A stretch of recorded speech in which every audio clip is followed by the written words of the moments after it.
Okay. Just thank the organizers for appointing me into this thing. I'll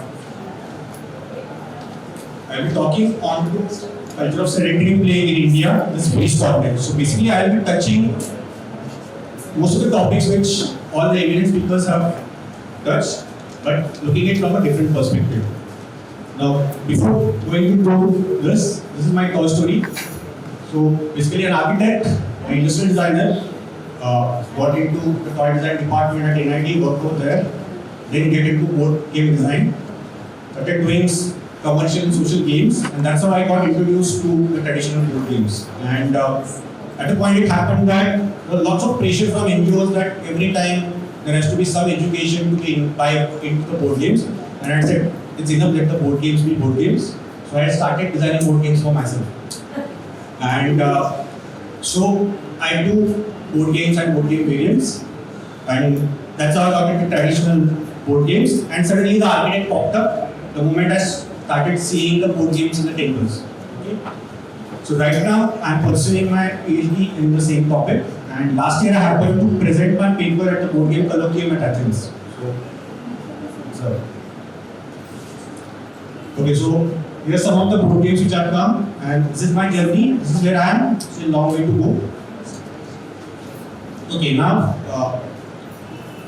traces of board games are found in table floorings everywhere. Now, why board games were carved in these spaces? These were the questions that kept popping into my mind being a space designer. What was the space context? So when I started looking at these things, I saw the board games in painting, I saw some board games in various temples, and everywhere the references kept coming in. Then I came across the furniture which also have board games into it. So suddenly the space frame started coming into it, and this is what I will be covering into this topic, this presentation. Now before going to that, some very basics of space. Concept of space in India is not only built architecture, so it's something more than that. So it also involves, as many people are, it can be looked from different parameters, with context to culture, with context to evolution of spaces and things like that. Very eminent architect, Yatin Pandya, also describes it spaces as systems. So saying that a space works like as an entity, it can stand by itself, but it also is defined by the activity which happens in it. Now, applying the same concept to board games. Like I thought that okay, board games may define, there may be a connect between spaces and board games. This is what it is. Again, going to the basics of spaces. Space is defined by something called a space envelope, which is occupied by activity. So this space can be interpreted tangibly. So I have dimensions of space, and intangibly, which is the space experience that one gets through the spaces. And this space experience depends on the kind of activity or the way the user, say, goes through the space in that way.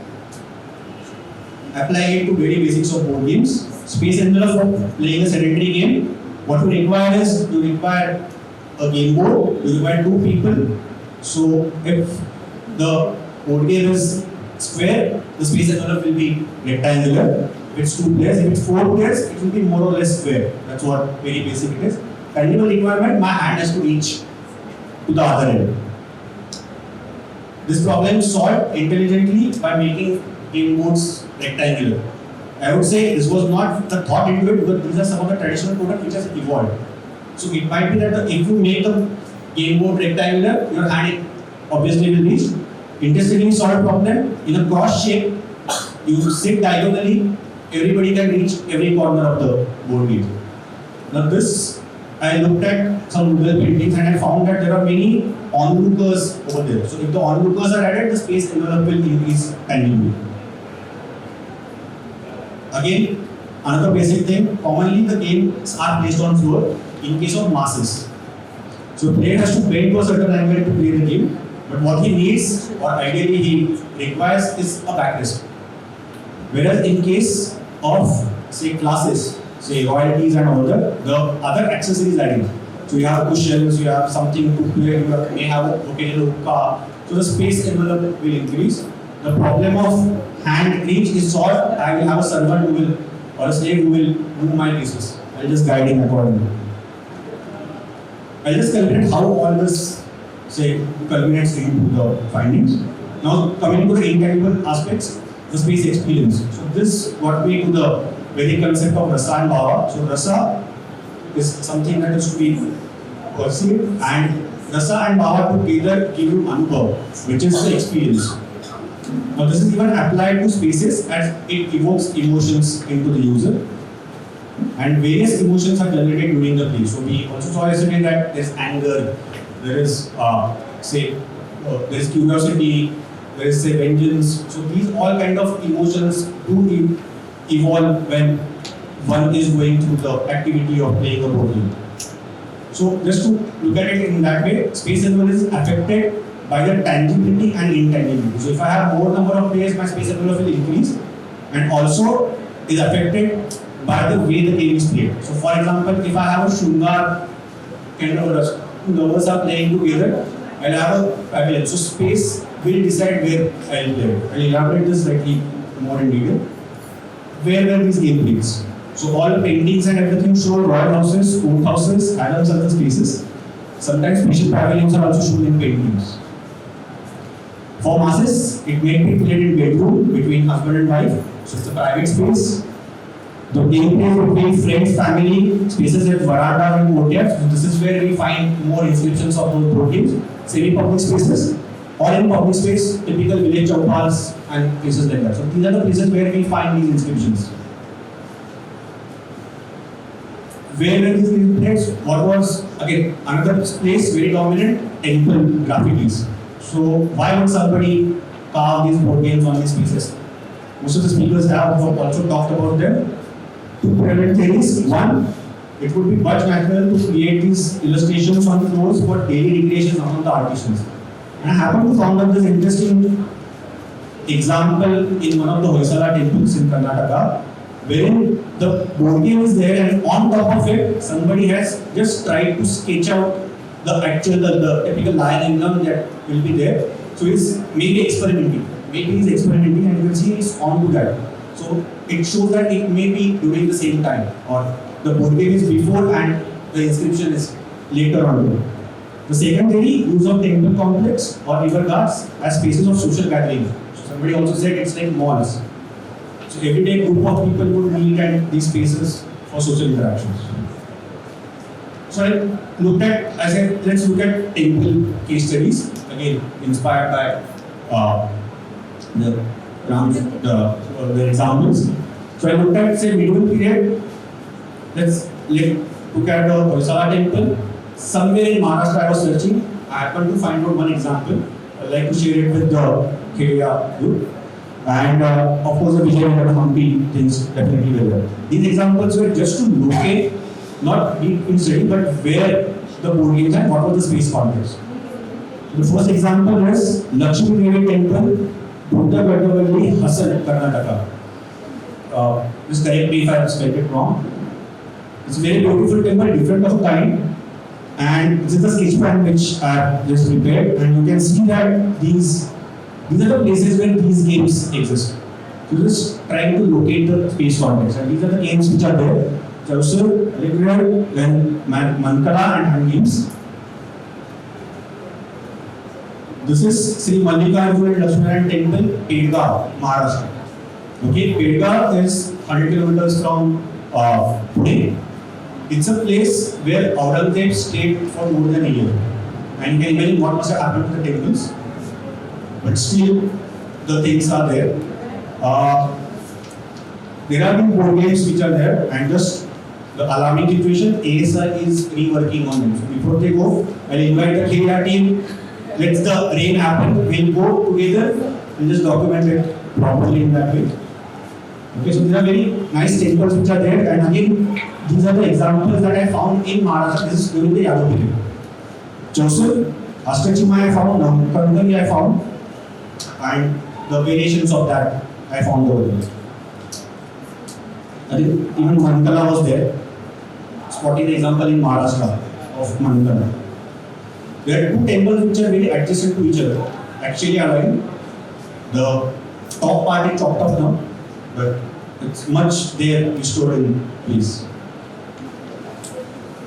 this is the place where Sambhaji Maharaj was brought in first and the things happened and then he was taken over. This is the place where Hampi, I will not elaborate on that. Again, lots of examples over there. Okay, so this brings me back to, this shows live onto the role of temples and public spaces.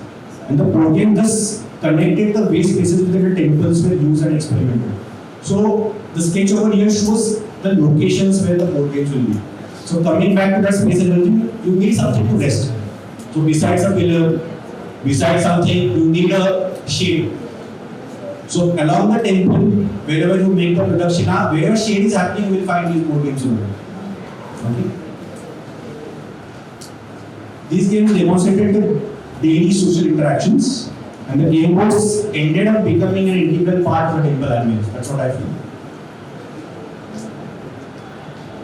Okay, the gameplay thus affects the perception of the space, or memories of the space, or the experience of the space. One would design a space depending on the kind of emotion he intends on the gameplay. So coming back to example, so I will play a game which needs to evoke Sringar into a special pavilion. I will not go into a temple and play it over there. Or this is a photograph I have taken from, not a good example to say, but I couldn't find any video. This is from the Padmavat movie. But the Padmavat Canto also mentions that both the kings played one game. Okay? So if two kings have to play a game, he will not go into a special pavilion or a garden. He wants to imbibe his dominance onto it. So he will have a huge space in the center of it, he will play the thing, and so that kind of a gameplay will decide the space where it has to be. So this saying that okay, there is an impact of board games onto spaces, and I just evolved 3 parameters which will evaluate that. I'll just throw a light onto that. There are 3 parameters. First parameter is flexibility. I would say that the games were flexible, that's why one could carry it everywhere and could play it. So space to play the game where no one would disturb. So that would also relate to, okay, in temples in afternoon nobody is there to disturb, so I can go on playing for hours and hours. But I will find an abandoned place where nobody comes and I will play hours and hours over there. So that kind of a flexibility is there. People carry board games with them. So I just found a photograph somewhere where they are mentioning that it's a trip from Rangoon to Calcutta, in between they are playing the game. So while traveling they can carry it in that way. And that's why the design of board games may shifted to flexible cloth. So you could fold it, you could carry it, and you could play it anywhere. So that is the flexibility I am talking about. Again, citing example of what Kedar Kaushal Blockspot has, it can be played anywhere. Okay, and I don't need special coins and things over there. So gameplay is also adaptable. So I can have anything for dice, I can have anything for counters, and I can play it over there. Maybe it was flexible, that why it was becoming popular. That's a connection one can do that. So example, Hunt game and Mankala game became popular because they are very adaptable, very flexible. Okay. Just connecting it to the contemporary things. When I look at the present board games, the new generation coming up with, I would say there are an American line which have 3 to different piles of cards, 3 to different counters, a very specifically designed game board. If one of the card is lost, I cannot play the game. So this rigidity against this flexibility is what I am talking about. Then I looked at, okay, one thing was the traders who will carry the board games from places to places. So second would be also soldiers, because they will be traveling long distances. Now I could not find medieval Indian soldiers what they were carrying. I was fortunate to find out what medieval European soldiers carried in their attires. And I found out that right from the 11th century to 16th, 17th, 18th, 19th century, in their attire, you will find either dice or board games they were carrying along with them. So again, this flexibility allowed them to be carried, and that is how they became popular at many places. The second thing, there is one game, Dalgosa, again talked in one of the board game color games, which has pegs. We just talked about it, it's used by Vikings on the Scandinavian countries on the ships. Dalgosa.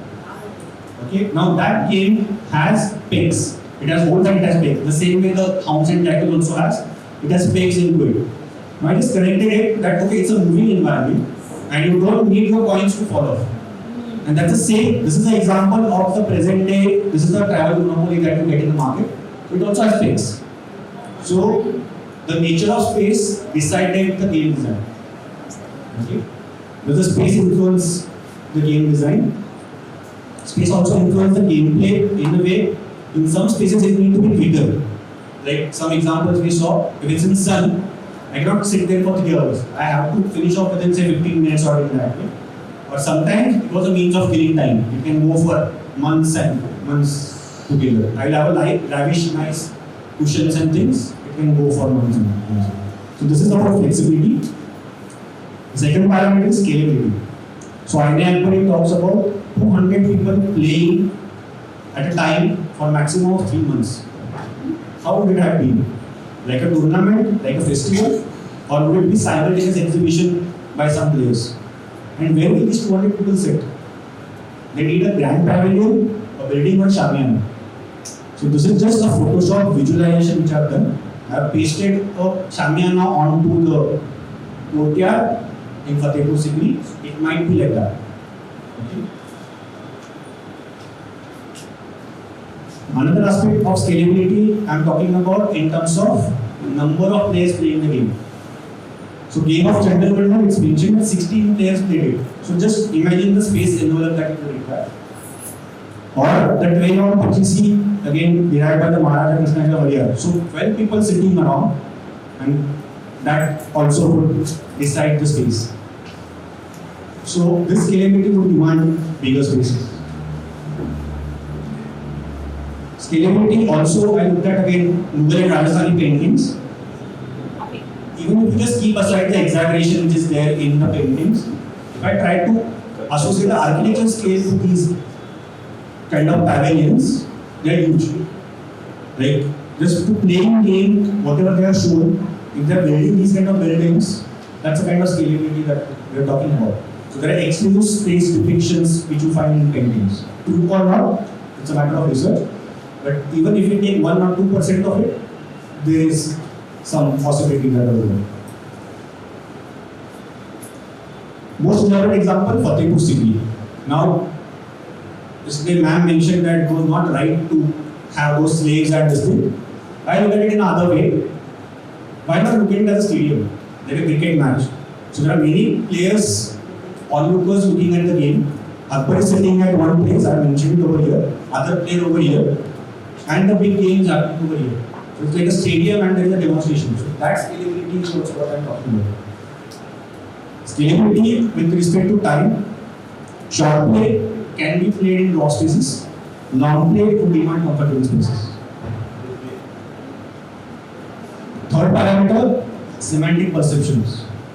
So gaming was associated to Hindu concepts of Maya, Leela, the divine creative place, play of say Shiva and Parvati, Krishna, Rukmini and all those. The famous game of Shiva and Parvati, there they are talking about cosmic scale. So again space connection goes to the cosmic level. This semantic connection elevated the sedentary gameplays to hold a significant role in religious rituals. So game would mirror the aspect of human life, as we have seen in the moksha part and over there. We are talking about the aspects of human life. We are not going through the stages of game. So board games were used for conveying religious educative messages for the purpose of divination. So something similar to what in Maharashtra we have Kirtan, which is done in temples. So you use that medium to give a religious message. So why not board games to give a religious message? That's the connection. That's a semantic connection that I have.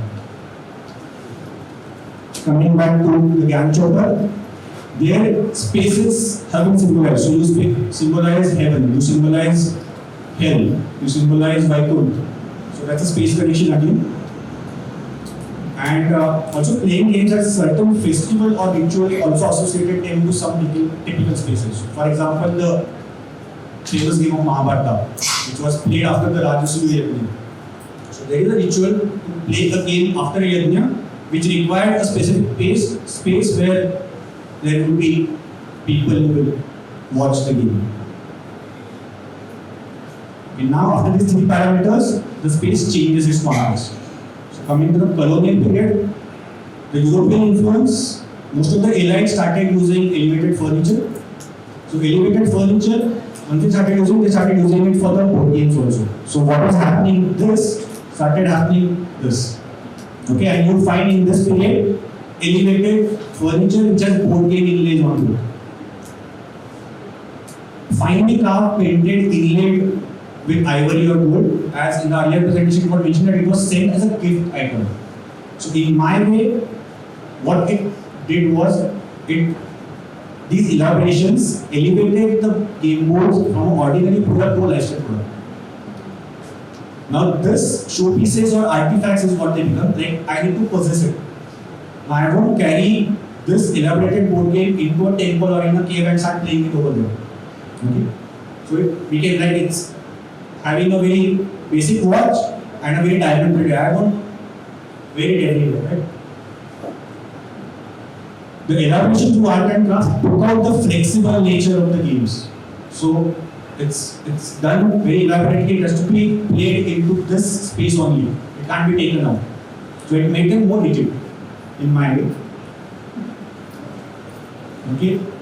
Then, of course, the industrialization in 19th century further gave handcrafted pieces very exclusive status. So we have examples of advertisements in European papers talking about you need, if you want to order these elaborate game pieces, this is the address that is there. So it again elevated into that nature.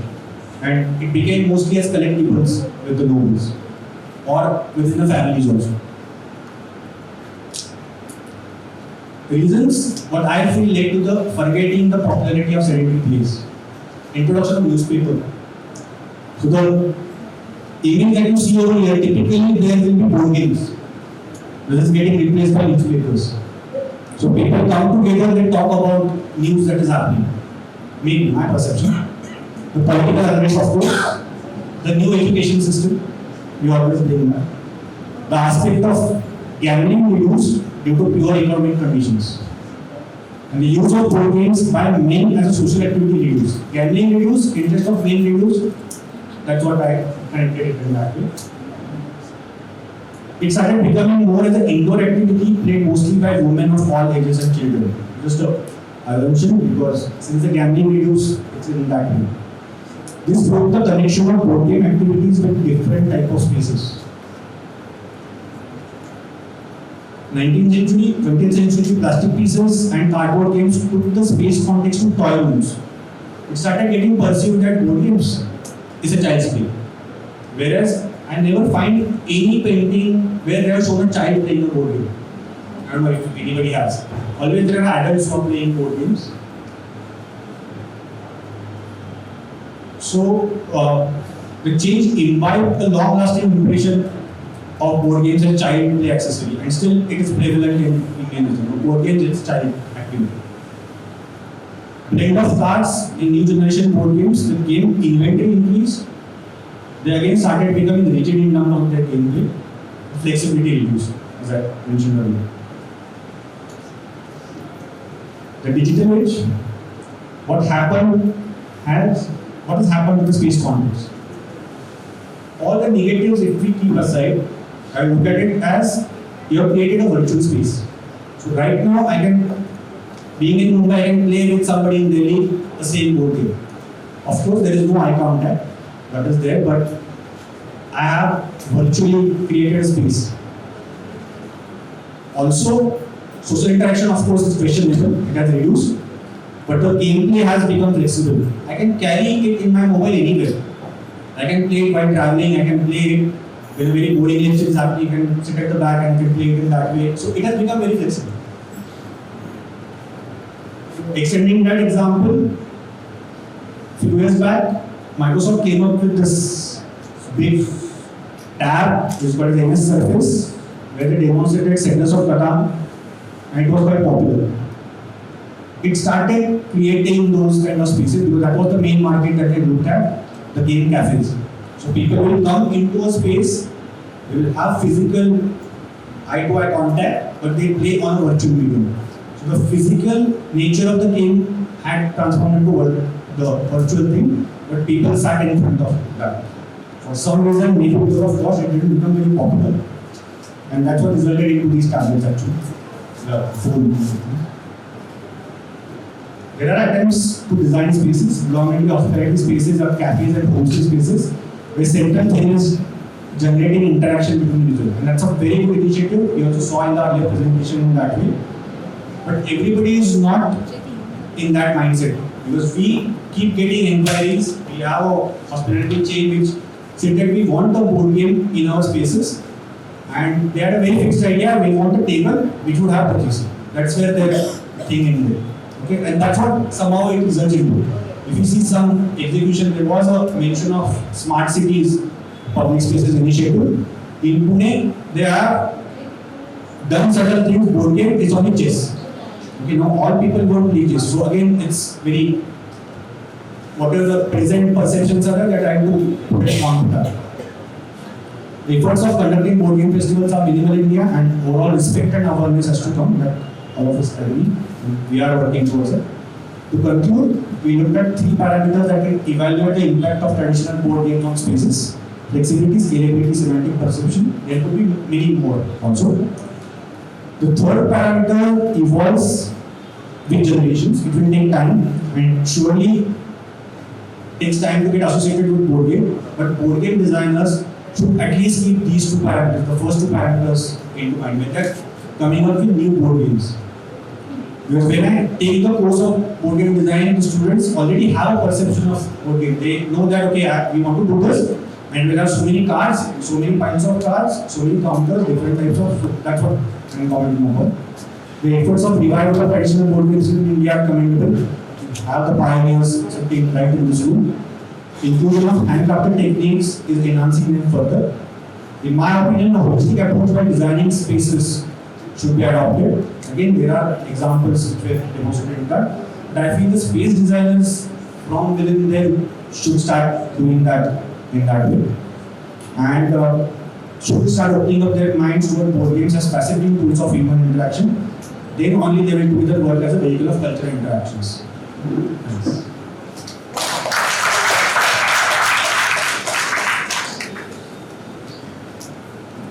Very much.